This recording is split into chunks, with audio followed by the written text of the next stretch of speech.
Γεια σας παιδιά, σήμερα θα σπάσουμε κι άλλο fidget spinner. Έλα.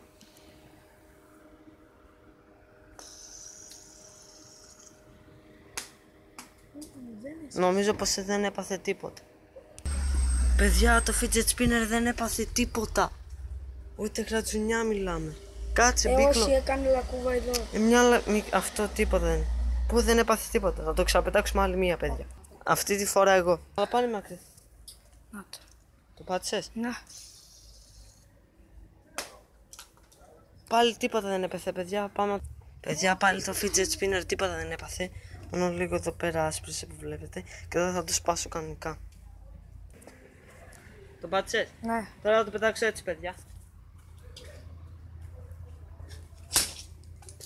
Διαλύθηκε. Δεν παίζει να το έδειξα. Ωραία, παιδιά, Τίποτα δεν παθαίνει, φίλε. δεν έσπασε καν. Εδώ δείχνε. Περίμενα να μαζέψω τα κομμάτια, ρε. Δεν έπαθε τίποτα, παιδιά. Μόνο λίγο εδώ πέρα άσπρισε. Θα το ξαναπετάξω. Ρε, το ρουλεμάν, άμα χαλάσει, ρε. Βγάλει το ρουλεμάν. Κάτσε να το πίσω. Ρε, πάνω μου πετάχτηκαν. Έσπασε.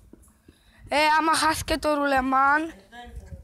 Πού είναι το ρουλεμάν? Τώρα έσπασε. Εδώ δείχνει τώρα, παιδιά, έσπασε. Αυτό τα παιδιά το βίντεο. ρουλεμάν. Να το παίρνουμε σου βγάλει το ρουλεμάν. Σταμάτα το βίντεο. Τώρα, παιδιά, θα προσπαθήσω. Περίμενε, γιατί πριν πετάχτηκαν πάνω μου. Τέλος πάντων, παιδιά. Δεν σπάει. Γεια σας, παιδιά. Αυτό ήταν το βίντεο.